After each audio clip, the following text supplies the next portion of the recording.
नमस्कार, स्वागत है न्यूज 18 पंजाब हरियाणा में। मैं आपके साथ कुलदीप भारद्वाज। हरियाणा प्राइम की शुरुआत करेंगे मौसम के बदले हुए मिजाज के साथ, जिसका काफी देर से इंतजार किया जा रहा था। बारिश का इंतजार किया जा रहा था। मौसम में जो थी वो शुष्क हो चुका था, नमी कम हो गई थी और अब ये मौसम का मिजाज बदलता नजर आ रहा है। जहां कई दिनों की धूप के बाद ऐसा लग रहा था कि गर्मी आने वाली है, मौसम ने ऐसी करवट ली कि कई जिलों में हरियाणा के हवाओं के साथ बारिश हुई। चरखी दादरी, यमुनानगर, गुरुग्राम समेत कई जिलों में बारिश देखने को मिली। सुबह से ही बारिश होने से तापमान में गिरावट नजर आ रही है और अगले कुछ दिन और बारिश का अलर्ट जारी किया गया है। तो अगले कुछ दिन जो है तापमान में गिरावट आएगी और इस वक्त ये जो बारिश हो रही है इतनी देर के बाद, जिसका इंतजार किया जा रहा था, वो कई तरह से जो है वो फायदेमंद साबित होगी। फसलों के लिए भी ये बारिश जो है ये फायदेमंद बताई जा रही है। वहीं जो पॉल्यूशन हवा में फैल रहा था उससे भी कुछ हद तक लोगों को राहत मिलेगी। जो हवा प्रदूषित हवा आपके फेफड़ों तक पहुंच रही थी, कुछ हद तक अब इस बारिश के बाद उससे राहत मिलती भी नजर आएगी। तो अगले कुछ दिन और बारिश का अलर्ट है, बारिश रहेगी और इसके साथ ही तापमान में भी गिरावट आएगी। तो पिछले कुछ दिनों से जिस तरह मौसम ने करवट ली थी, गर्मी बढ़ती नजर आ रही थी, उसके बाद अब इस बारिश ने तापमान में फिर गिरावट लाई है। उत्तर भारत के अधिकांश क्षेत्रों में बारिश हो रही है। यमुनानगर में भी मौसम विभाग के अनुसार आज लगातार बारिश हो रही है। इस वक्त आप देख सकते हैं कि मैं नेशनल हाईवे पर खड़ा हूं और घने काले बादलों के बीच बरसात लगातार जारी है। आप देख सकते हैं तस्वीरों में कि अचानक से मौसम में परिवर्तन आया और इस कदर परिवर्तन आया कि जो 4 दिन पहले जो बारिश से पहले जो गुनगुनाती धूप खिल रही थी, उससे पारा एकदम से बढ़ गया था। लेकिन आज सुबह लगातार यमुनानगर में रुक रुक कर हो रही बारिश की वजह से जो है तापमान में अचानक से गिरावट आई है और आप देख सकते हैं कि सड़कों पर इक्का दुक्का वाहन ही चलते दिखाई दे रहे हैं। दूसरी तरफ भी मैं नजर दौड़ाना चाहूंगा कि आप देख सकते हैं कि इक्का दुक्का वाहन ही जो है सड़कों पर है और जो वाहन चल रहे हैं वह वाहन चालक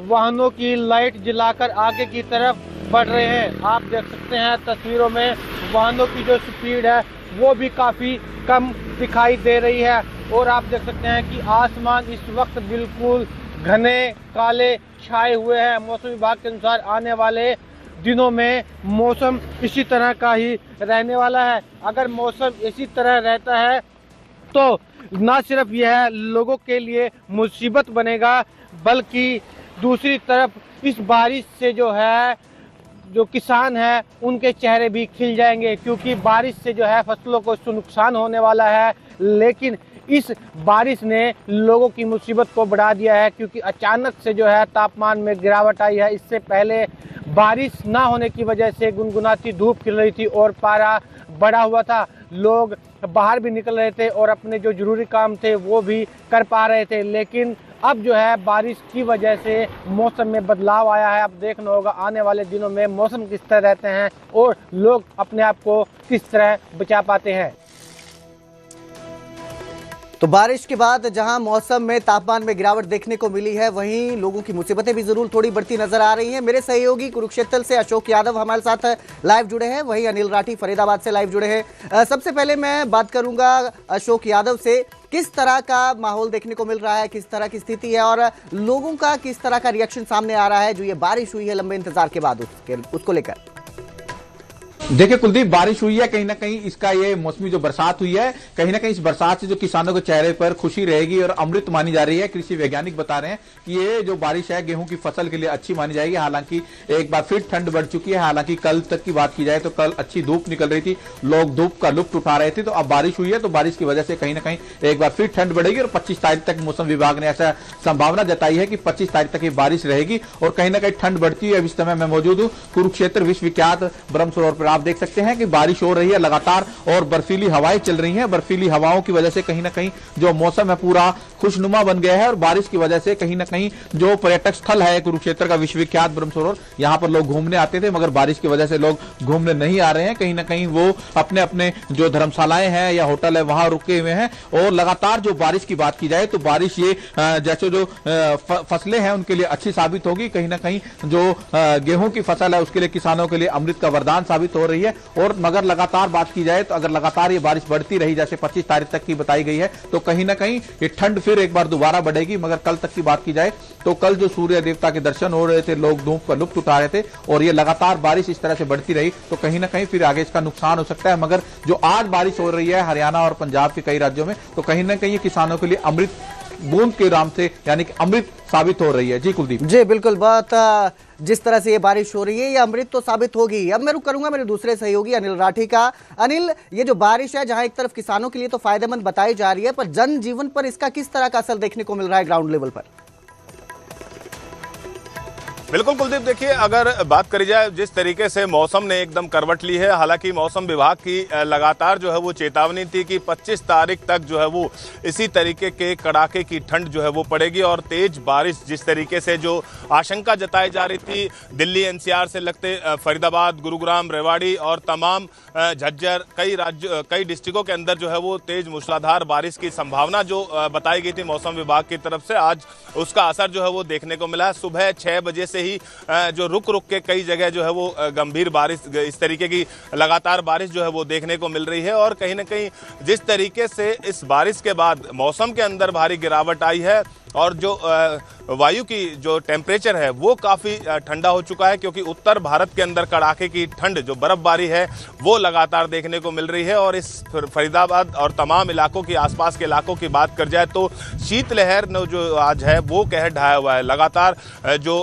वायु की जिस तरीके से आप भी फ्लो देख रहे होंगे कि किस तरीके का फ्लो है और ये काफ़ी ठंडी हवा जो है वो इस समय चल रही है, जो कि अमूमन बच्चों के लिए और जो बुजुर्ग लोग हैं उनके लिए कहीं ना कहीं घातक साबित हो सकती है। आम जनजीवन की बात कर जाए तो दिल्ली एनसीआर से लगते हुए तमाम जो डिस्ट्रिक्ट हैं वो साइबर सिटी के अंदर आते हैं और जनजीवन पूरे तरीके से इस बारिश के बाद प्रभावित होता है। हालांकि किसानों के लिए जरूर फायदेमंद है, क्योंकि जिस तरीके से हमारे सहयोगी ने बताया भी किसानों के लिए काफ़ी फायदेमंद जो है ये बारिश होती है, गेहूं की फसल के लिए बड़ी अच्छी जो है वो मानी जाती है। लेकिन आम जनजीवन की बात कर जाए तो आम लोगों की बात कर जाए तो सीधे तौर पर कुलदीप जो उनका डेली दिनचर्या की चीज़ें हैं वो उस पर सीधे तौर से इसका प्रभाव पड़ता है। जी बिल्कुल, बहुत सही आपने कहा कि डेली जीवन जो है उस पर इसका प्रभाव पड़ता जरूर नजर आएगा। बहुत बहुत शुक्रिया मेरे दोनों सहयोगी अशोक यादव और अनिल राठी का हमारे साथ जुड़ने के लिए। और जहां बारिश ने तापमान में गिरावट की है वहीं आज बसंत पंचमी है और जो लोग पतंग उड़ाने के इच्छुक है, पतंग उड़ाते हैं, वो उनके लिए ये बारिश थोड़ी सी निराशा लेकर जरूर आई है, लेकिन फायदेमंद जरूर ये बारिश बताई जा रही है। तो वहीं कुरुक्षेत्र दौरे पर मुख्यमंत्री नायब सिंह सैनी हैं। सरस्वती महोत्सव के समापन सत्र पर सीएम सैनी पहुंचे हैं। मां सरस्वती को सीएम नायब सिंह सैनी ने नमन किया। समापन सत्र में आज 2100 बच्चे सरस्वती वंदना करेंगे। तो कुरुक्षेत्र दौरे पर मुख्यमंत्री नायब सिंह सैनी हैं और सरस्वती महोत्सव के समापन सत्र में मुख्यमंत्री ने ये शिरकत की है। और ये अपने आप में भी एक रिकॉर्ड है, क्योंकि जो आज सरस्वती वंदना होगी उसमें 2100 बच्चे समापन सत्र में सरस्वती वंदना करेंगे। कुरुक्षेत्र दौरे पर मुख्यमंत्री नायब सिंह सैनी।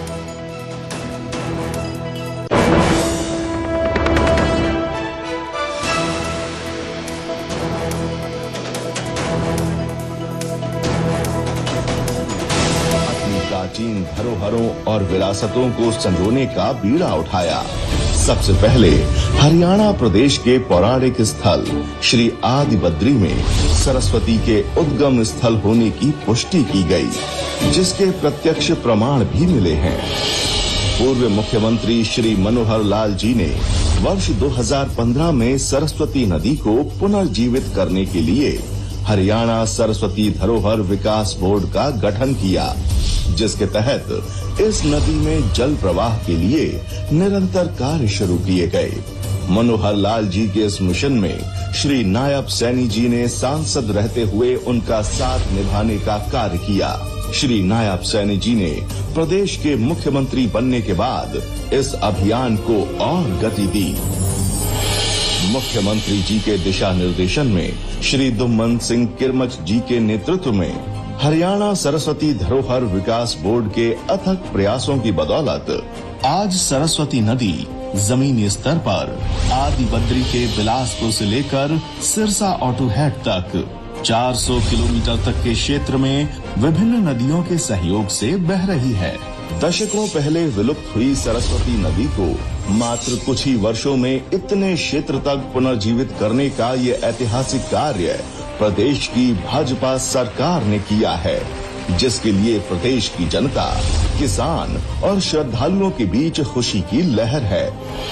इस नदी में जल प्रवाह होने के कारण यमुनानगर, कुरुक्षेत्र और कैथल जिलों में नदी के लगभग 10-10 किलोमीटर तक जल स्तर बढ़ा है, जो स्थानीय कृषि और किसानों के लिए वरदान साबित हुआ है। सरस्वती नदी के किनारे आदि बद्री से कैथल जिले तक 128 गांव और 22 घाट स्थित हैं। भगवान शिव और मां सरस्वती के 75 प्राचीन मंदिर और 26 शमशान घाट भी इसके तट पर स्थित हैं। पक्के घाटों का निर्माण भी बोर्ड द्वारा करवाया गया है। इतनी भारी संख्या में मंदिरों और शमशान घाटों का होना खुद ब खुद सरस्वती नदी के अस्तित्व को प्रमाणित करता है। सरस्वती नदी के उद्गम स्थल से लेकर गुजरात तक बहुत सी ऐसी साइट्स हैं जहां पर खुदाई का कार्य तेजी से चल रहा है। तो वहीं नेताजी सुभाष चंद्र बोस की आज जयंती है। मुख्यमंत्री नायब सिंह सैनी ने उन्हें श्रद्धांजलि दी। सुभाष चंद्र बोस को सीएम ने याद किया, उनके कारण हम खुली हवा में सांस ले पा रहे हैं, सीएम का कहना है। तो कुरुक्षेत्र पहुंचने से पहले मुख्यमंत्री नायब सिंह सैनी ने नेताजी सुभाष चंद्र बोस की जयंती पर उन्हें श्रद्धांजलि दी है, सुभाष चंद्र बोस को याद किया है और कहा कि उन्हीं की वजह से हम खुली हवा में सांस ले पा रहे हैं।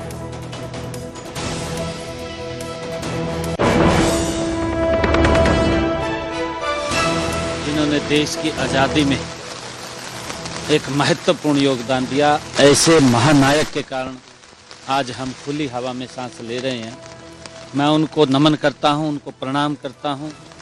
और नेताजी सुभाष चंद्र बोस ने जो रास्ता दिखाया है, ये हम सब की एक सामूहिक जिम्मेवारी है कि उस यात्रा को जो देश के यशस्वी प्रधानमंत्री आदरणीय नरेंद्र मोदी जी गति से बढ़ा रहे हैं, विकसित भारत की तरफ ले जा रहे हैं, तो उसमें हम सब का दायित्व है कि उन ऐसे महानायकों के सपनों को पूरा करने के लिए हम और गति से काम करें। हरियाणा में कांग्रेस का ट्रेनिंग कैंप खत्म हो चुका है और अब कांग्रेस के नेता इस ट्रेनिंग कैंप को लेकर एक ऐसी बूस्टर डोज बता रहे हैं जिससे कांग्रेस की मजबूती कई गुना बढ़ जाएगी। लेकिन कांग्रेस के इस कैंप को बीजेपी ने सिर्फ गुटबाजी भगाओ वाली संज्ञा दे दी है। ये रिपोर्ट देखिए।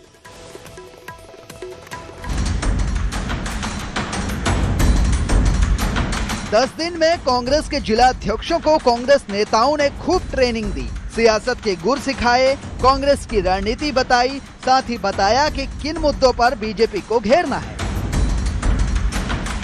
खुद राहुल गांधी ने इस ट्रेनिंग कैंप की कमान संभाली और ट्रेनिंग कैंप के 9वें दिन हरियाणा के कुरुक्षेत्र में पहुंचकर जिला अध्यक्षों को संगठन, सियासत और भविष्य की रणनीति का पाठ पढ़ाया। इससे अब कांग्रेस के नेताओं का जोश हाई है। राहुल जी का भी सेशन था और अनेकों मुद्दों पर हमारे अध्यक्षों ने सवाल जवाब किए, राहुल जी ने जवाब दिया। और ये पूरा जो 10 दिन का शिविर था, इसमें इसी तरह से सबका पार्टिसिपेशन, आपस में घुलना मिलना, एक दूसरे के अनुभव से सीखना और पार्टी को आगे कैसे बढ़ाना है, नीचे जमीन पर कैसे मजबूत करना है, इन सभी बातों पर यहाँ पर ट्रेनिंग हुई। जब नेता आते हैं तो जोश तो बनता ही है और राहुल जी के आने से सबको बहुत उत्साह था और सब इंतजार भी कर रहे थे कि राहुल जी आए। और मैं समझता हूँ कि इसमें खासतौर से हर तरीके से कांग्रेस के कल्चर के बारे में, संविधान के बारे में, डेमोक्रेसी के बारे में, हमारे पूर्वजों ने क्या क्या किया कांग्रेस के लिए, महात्मा गांधी जी के समय से या स्वतंत्रता सेनानियों में जिनमें सुभाष चंद्र बोस है, सरदार भगत सिंह जी है और सभी जो भी हमारे देश के हमारे पूजनीय ऐसे लोग रहे जिन देश के लिए अपनी कुर्बानियां दी, उन सब लोगों को जो है याद दिलाया गया उनका बारे में, उनका इतिहास।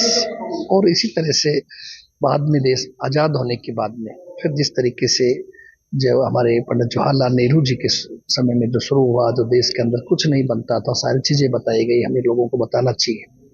और आज जो भारत विश्व की तीसरी ताकत जो बनने जा रहा है, वो शुरुआत सही मायने में कांग्रेस का ही मजबूत बनाई हुई नींव है। लेकिन कांग्रेस के इस जोश और राहुल गांधी की ट्रेनिंग को बीजेपी ने सिर्फ गुटबाजी कम करने की एक कोशिश बताया है। मुख्यमंत्री नायब सैनी ने तो ये तक कह दिया कि भूपेंद्र सिंह हुड्डा और राहुल गांधी के बुढ़ापे ने कांग्रेस की लुटिया डुबो दी है। मेरे ख्याल से पिछले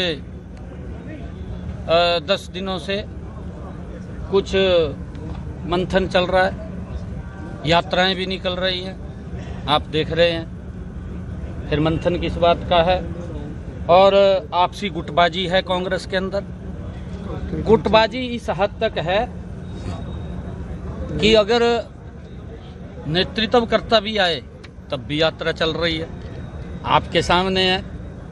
और नकारात्मक राजनीति से कांग्रेस जूझ रही है। कांग्रेस की नीतियों का परिणाम आज कांग्रेस भुगत रही है, ये कोई और नहीं, कांग्रेस भुगत रही है। इसी कारण तो है देश ने नकार दिया कांग्रेस को। अब तो कुछ नहीं रहा, क्योंकि राहुल गांधी आए, आज हुड्डा साहब हैं, दोनों की एज बराबर है, दोनों की, राहुल की भी और हुड्डा साहब की भी। जब बुजुर्ग हो जाना, बुजुर्ग हो जाते हैं तो फिर ऐसी बातें कर लेते हैं वो। कांग्रेस को इस ट्रेनिंग कैंप से एक नई पारी की आस है, लेकिन बीजेपी को यह विश्वास है कि कांग्रेस का ये ट्रेनिंग कैंप सिर्फ कांग्रेस की गुटबाजी को कम करने का प्रयास है। अब इसी को लेकर प्रदेश में बीजेपी कांग्रेस के नेताओं में वार पलटवार जारी है। बहरहाल कांग्रेस को अब इस ट्रेनिंग सेशन के बाद कितनी और कैसी मजबूती मिलती है, ये तो आने वाला वक्त ही बता पाएगा। कुरुक्षेत्र से Ashok Yadav, bureau report, news 18 Punjab Haryana. और अब जिक्र करेंगे जम्मू कश्मीर में हुए उस दर्दनाक हादसे का जिसमें सेना के 10 जवान शहीद हो गए। इन 10 जवानों में हरियाणा के 2 जवान भी शहीद हुए हैं। झज्जर के मोहित भी इस हादसे में शहीद हुए हैं। दोपहर 2 बजे झज्जर में उनका पार्थिव शरीर पहुंचेगा। सैन्य सम्मान के साथ उनका अंतिम संस्कार किया जाएगा। शहीद मोहित महज 25 साल के थे जो इस हादसे में शहीद हुए। बेहद ही दर्दनाक हादसा है जिसमें सेना के 10 जवान शहीद हुए और इन 10 जवानों में हरियाणा के 2 जवान भी शामिल हैं जो वीर गति को प्राप्त हुए हैं, शहीद हुए हैं। तो मोहित जो हैं झज्जर के रहने वाले हैं और महज 25 साल के थे। 5 साल पहले ही सेना में मोहित भर्ती हुए थे। 25 साल के मोहित भी इस हादसे में शहीद हुए हैं। 1 साल पहले ही मोहित की शादी हुई थी। पिता किसान हैं, खेतीबाड़ी का काम करते हैं, भाई गाड़ी चलाकर गुजर बसर करता है और सेना में भर्ती हुए थे मोहित, लेकिन इस दर्दनाक हादसे में शहीद हो गए। तो दोपहर 2 बजे उनका जो पार्थिव शरीर है वो उनके गांव पहुंचेगा, जिसके बाद पूरे राजकीय सम्मान के साथ शहीद का अंतिम संस्कार किया जाएगा।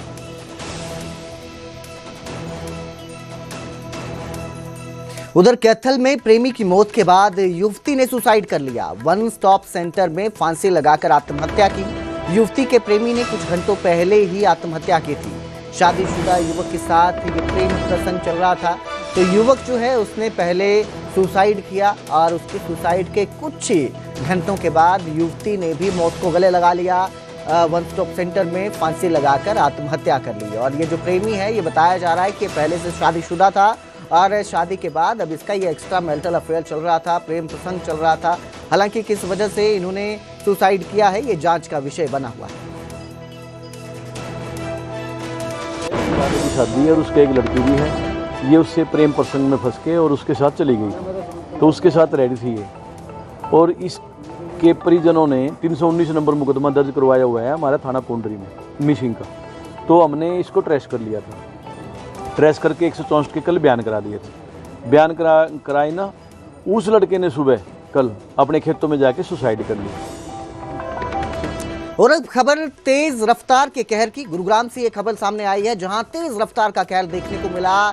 एक डिवाइडर तोड़कर कार से कार जा टकराई। हादसे में 6 लोग घायल हुए हैं। हादसे का वीडियो भी सामने आया है। पुलिस ने कार मालिक को नोटिस भेजा है। तो ये तस्वीरें आपकी स्क्रीन पर देखेंगे आप कुछ ही देर में, जिसमें आपको नजर आएगा कि किस तरह तेज रफ्तार कार जो है ये डिवाइडर तोड़कर सामने वाली कार से जा टकराती है, कार से जा टकराएगी। तो तेज रफ्तार का कहर ये देखने को मिला है गुरुग्राम में, और इस हादसे में 6 लोग जो हैं वो घायल हो चुके हैं। हालांकि पुलिस ने अब इस जो वीडियो है, ये सीसीटीवी जो सामने आया है, इसके आधार पर कार मालिक को नोटिस भेजा है।